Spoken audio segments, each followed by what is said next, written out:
Hello guys, आज के इस पिता पहचान क्लासेस में मैं आपका स्वागत करती हूँ।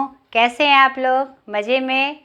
आज इस पिता पहचान क्लासेस में मैं लेके आई हूँ क्षितिज भाग 1 क्लास 9 जो सीबीएसई एनसीईआरटी का होता है, जिसमें आज मैं लेके आई हूँ काव्यखंड।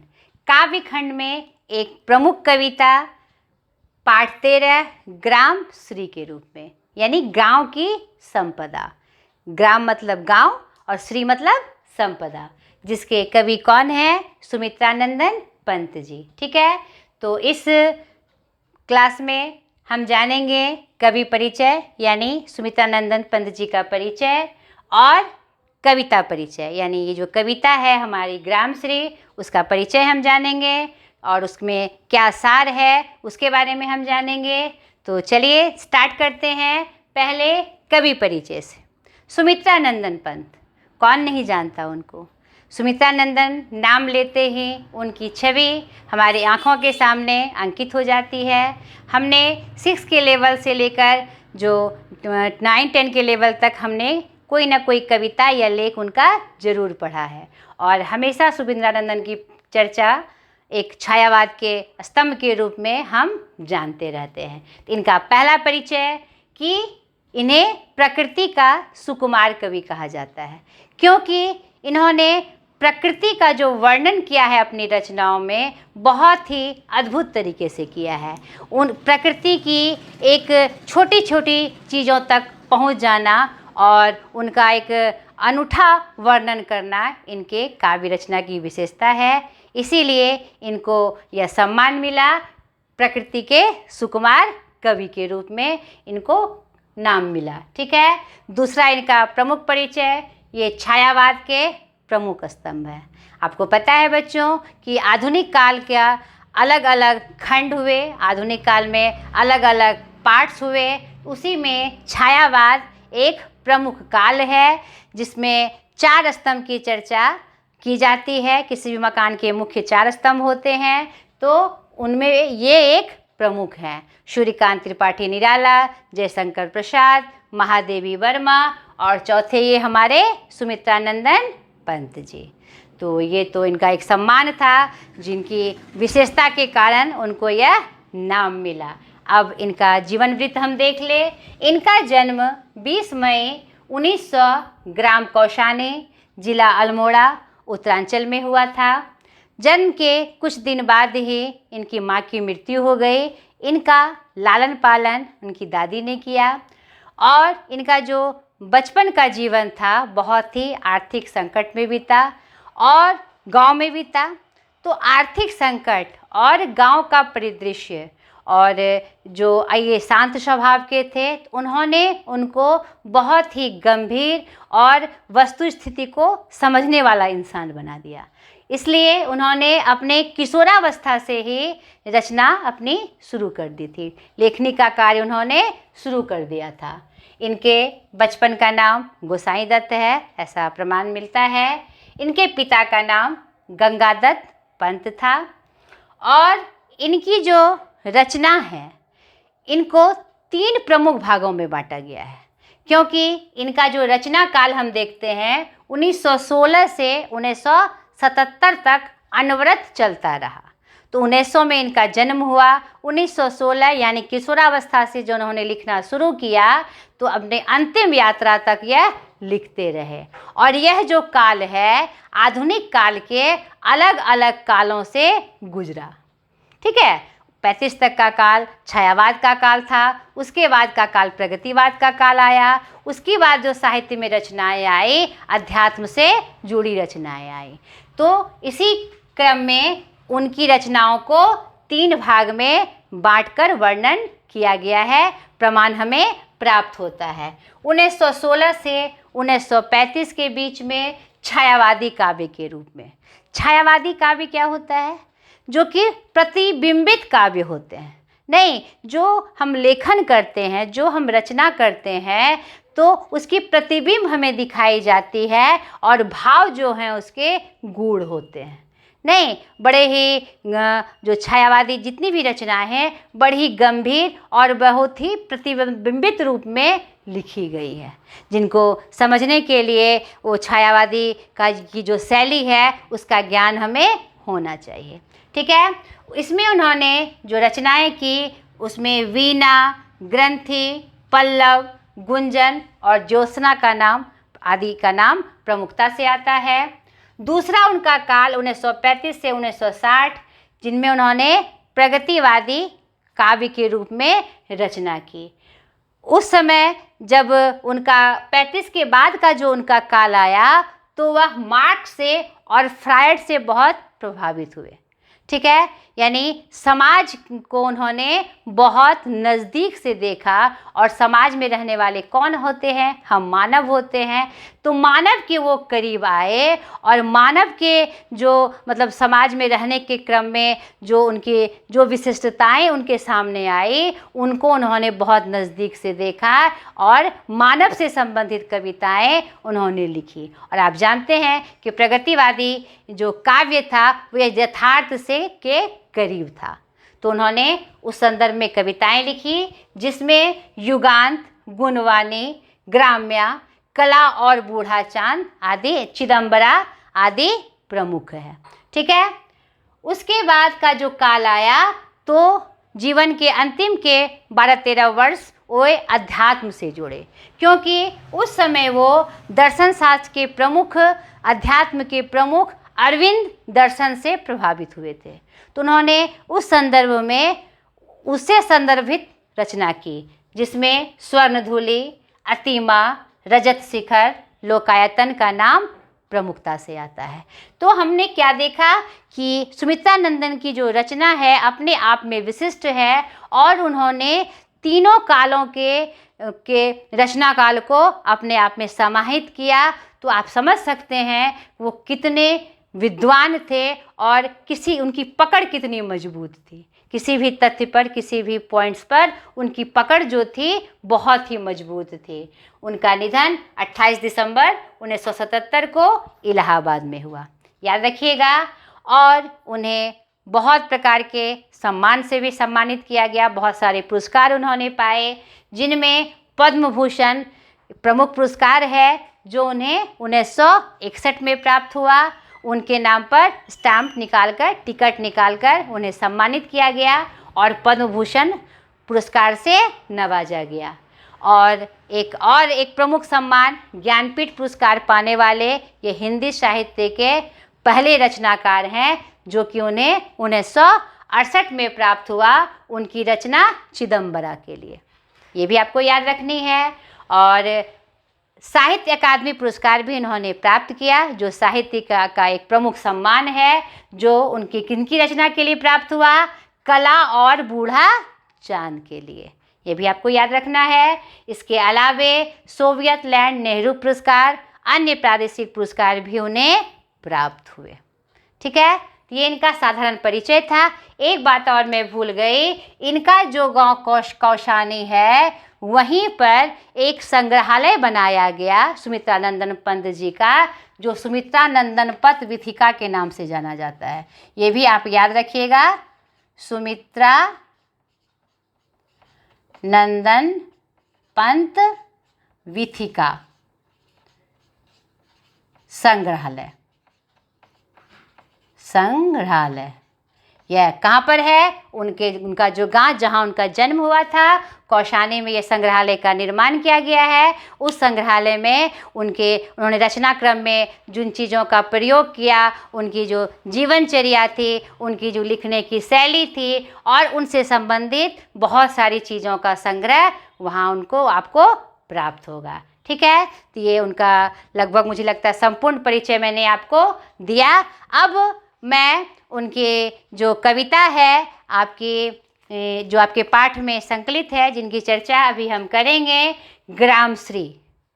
तो ये ग्रामश्री कविता जो है यह इन्होंने गांव में बहुत दिनों तक अपना समय बिताया और गांव से इनको कुछ ज़्यादा ही लगाव था, क्योंकि गांव के क्षेत्र में ही जाकर वह प्रकृति के करीब हुआ करते थे और प्रकृति के नज़दीक जाकर वह ऐसी चीज़ें ढूंढते थे जो उनकी रचना में सुसज्जित है। ठीक है।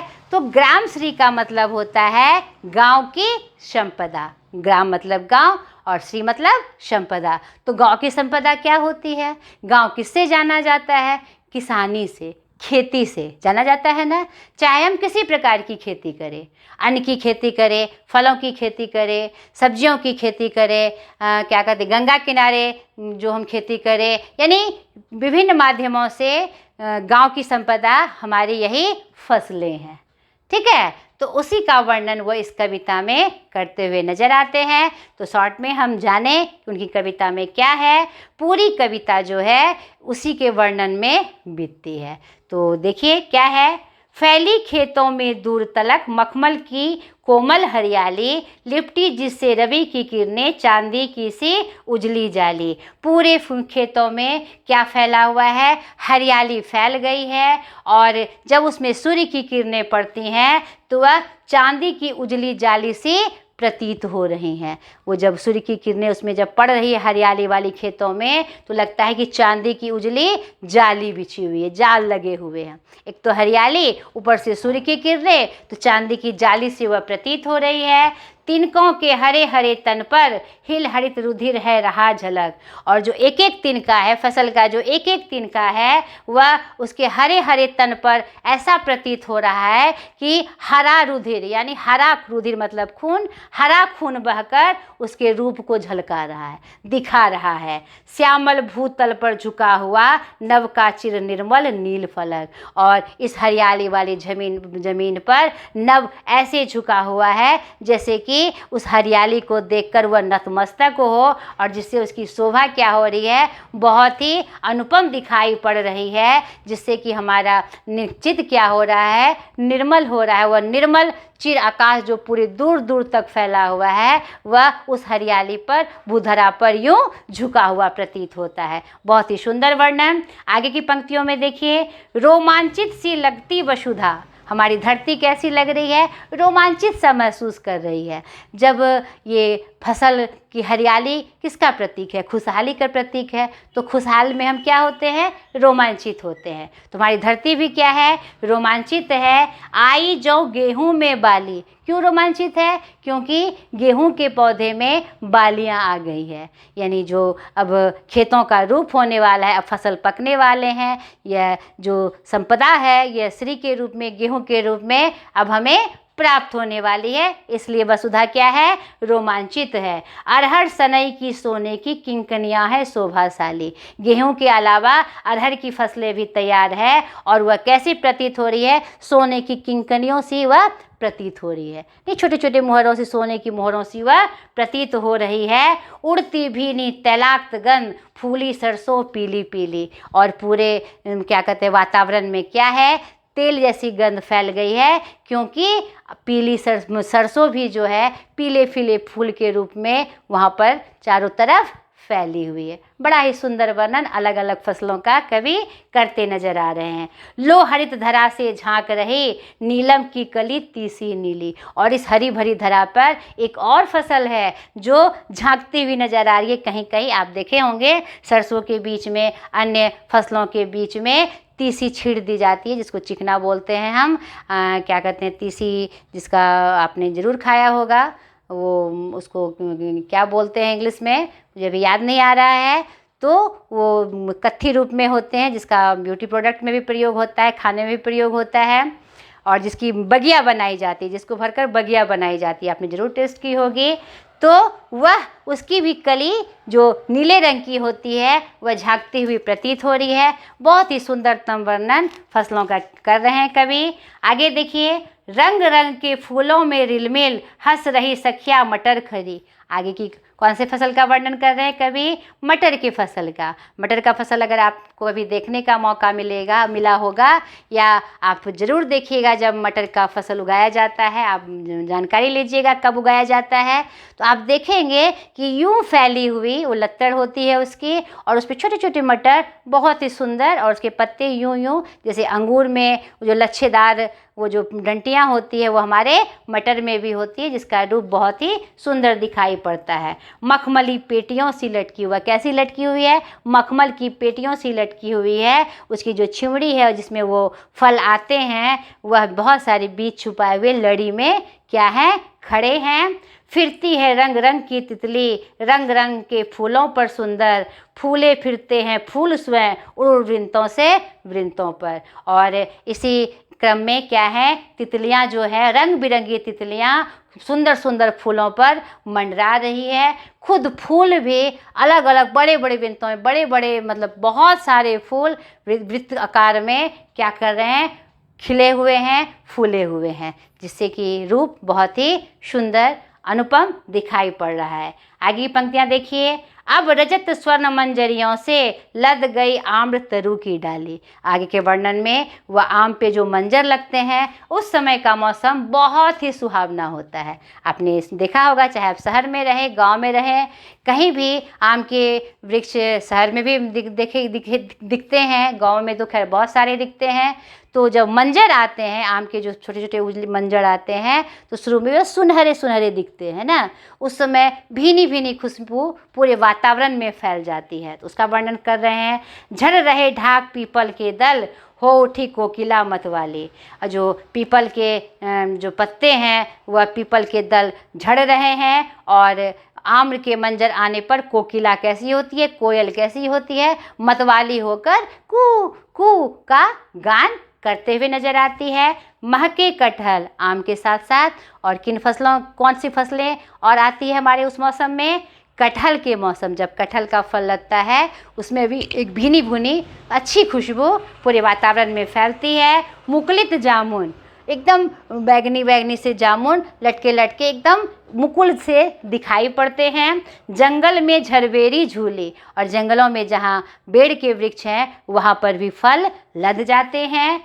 फूले आड़ू नींबू दाड़िम, आलू गोभी बैगन मूली। और साथ ही साथ और कौन सी सब्जियां फल आती हैं? आड़ू जिसको चीकू कहा जाता है, नींबू, दाड़िम, आलू, गोभी, बैगन, मूली। उस मौसम में जब आम के मंजर आते हैं, तो यह सब भी एकदम बड़े रूपों में यह सब उगे हुए हमें दिखाई पड़ते हैं। पीले मीठे अमरूदों में अब लाल लाल चित्तियाँ पड़ी, और अमरूद भी एकदम से बढ़ के पक गए हैं, उनका रंग पीला हो गया है, उन पे लाल लाल चित्तियाँ पड़ने का मतलब है कि वो खाने के लिए तैयार है। बताइए, इतनी छोटी छोटी बातों को मतलब कि देखकर, समझकर, मतलब इतने करीब जाकर उन्होंने इनका वर्णन किया है। नहीं, जो बातें हम देखकर भी उतना ध्यान नहीं देते, इनका ध्यान उन पर भी चला गया है। पक गए सुनहले मधुर बेर, अमली से तरु की डाल झड़ी। अब क्या है? बेर भी पक गए हैं, लाल लाल हो गए हैं, और आंवले की डाल पे बहुत सारे आंवले दिखाई पड़ रहे हैं। लह पालक, और क्या होता है? पालक की फसलें भी उस समय उगाई जाती है, जो कि क्यारियों में उगाई जाती है, और एक बराबर की वो होती है, और सुंदर सी एकदम दिखाई पड़ती ऊंची ऊंची पत्तों के साथ। पालक तो पत्तों के लिए ही फेमस है। वह लह पालक दिखाई पड़ता है, एकदम हरा भरा। महमह धनिया, मतलब महकता हुआ धनिया। जब धनिया के पौधे लगाए जाते हैं, क्यारियों में वो भी लगाए जाते हैं, खेतों में भी अलग अलग क्यारी बनाकर, ताकि उसमें पानी का संचरण सही रूप से हो। आपने देखा भी होगा शायद। तो वो जब धनिया के पौधे उगते हैं, तो पूरी तरह क्या हो जाती है? महक वाली, मतलब खूब सुंदर खुशबू पूरे वातावरण में फैलती है। उसी की चर्चा कर रहे हैं। और क्या होती है? लौकी यानी कद्दू फल जाते हैं। सेम फली जो आती है, जिसको सीम बोलते हैं, बीन्स जिसको बोलते हैं, उस विभिन्न प्रकार की सेम फली, बीन्स की फलियाँ उस मौसम में उगती है। मखमली टमाटर हुए लाल, और टमाटर भी उस समय तक क्या हो जाते हैं? पककर लाल हो जाते हैं। और मिर्चें भी एकदम यौवन रूप में बड़े बड़े होकर थैली थैलियों में भर भर कर टूटते हैं। बालू के सांपों से अंकित गंगा की सतरंगी रेती। अब यहाँ पर ज़मीनी फसल का वर्णन करने के बाद यह नदी किनारे या गंगा किनारे विशेष रूप से उसका वर्णन करते हुए यह बता रहे हैं कि इस मौसम में जब आम के मंजर आते हैं, इन सब सब्जियों का जब उत्पादन होता है, तो उस समय के मौसम में गंगा किनारे की जो बालुएं होती है, या जहाँ जिस नदी के किनारे बालू होते हैं, वह आपको दिखेंगे सूखे सूखे, और लगे लगेगा कि बालू पे आड़ी तिरछी रेखाएं जैसी स्टेप बाय स्टेप बन जाती है, जैसे कि सांप मंडरा रहे हो। वही कह रहे हैं, बालू के सांपों से अंकित गंगा की सतरंगी रेती। उसकी जो रेत है सतरंगी रेती क्यों? अलकन धूप के प्रकाश से वह अलग अलग रंगों में वह प्रकाशित होकर सतरंगी प्रकाशों में, जो बालू पे जब उनकी प्रकाश पड़ती है तो सतरंगी रंगों जैसा वह प्रतीत होता है। उसके रिफ्लेक्शन से, सूर्य के प्रकाश के रिफ्लेक्शन से सुंदर लगती सरपत छाई तट पर तरबूजों की खेती। और आप जानते हैं तरबूजों की खेती कहाँ होती है? बालुई खेत में होती है। तो उसी का वर्णन कवि कर रहे हैं। उंगली की कंघों से बगुले कलंगी संवारते हैं कोई। लगता है कि उंगली का कंघी बना के, यानी इतने बड़े बड़े पार्ट्स में, कंघी तो सटी सटी होती है लेकिन उंगलियों से अगर आप किसी बाल को झाड़े तो बड़े बड़े से दिखाई पड़ेंगे। ये जो स्टेप होंगे बड़े बड़े होंगे, तो लगता है कि बगुले उंगली से कंघी करते हुए कलगी को संवारे हुए हैं, ऐसा प्रतीत होता है। तिरते जल में सुरखाब पुलिन पर मगरौटी रहती सोई। और जो नदी किनारे का जो रूप है वह बड़ा ही सुंदर दिखाई पड़ रहा है। पुलियों पर मगरौटी लगता है कि सोई हुई है, अलग अलग रूप में सब अपने अपने काम में मगन है। अब अंतिम की पंक्तियाँ, जिसमें रात में वह गांव का वर्णन करते हुए दिखाई पड़ रहे हैं। हसमुख हरियाली हिम आतप सुख से अलसाए से सोए। अब क्या है, यह हरियाली रात में कैसी हसमुख होकर हिम के ताप से दिखाई पड़ रही है और लगता है कि अलसा के ये सो रहे हैं। भीगी अधियाली में निशी की तारक स्वप्नों में से खोए। और इस अंधेरी रात में, इस निशा में कैसा लगता है कि पूरी जो तारों की फौज है वह स्वप्नों में खोई हैं। शांत प्रशांत मरकत डिब्बे सा खुला ग्राम। और ये गांव कैसा लग रहा है? मरकत के डिब्बे सा लग रहा है एकदम, जिसको हम स्पष्ट रूप से देख सकते हैं। जिस पर नीलव नव आच्छादन, जिस पे नीला आकाश जो है पूरी तरह प्रकार से आच्छादित है, ऊपर में आच्छादित है।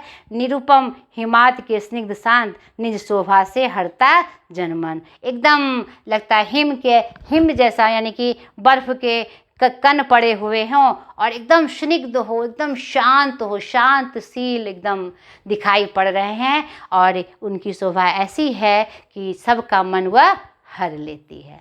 ये अंतिम की पंक्तियों में पहले उन्होंने जो गांव की संपदा है फसलों के रूप में उसका वर्णन किया, और अंत में गांव का वर्णन रात के रूप में, रात के समय में कैसा उनका रूप होता है उसका वर्णन किया, और अपनी पंक्तियों को वह समाप्त करते हैं। तो बड़ा ही सुंदरतम रूप ग्रामश्री का, गांव की संपदा का उन्होंने वर्णन किया। तो आशा करती हूँ आपको ये अच्छे से समझ में आया होगा। आप इसकी व्याख्या को अच्छे से समझकर इसके प्रश्न उत्तर को करिएगा।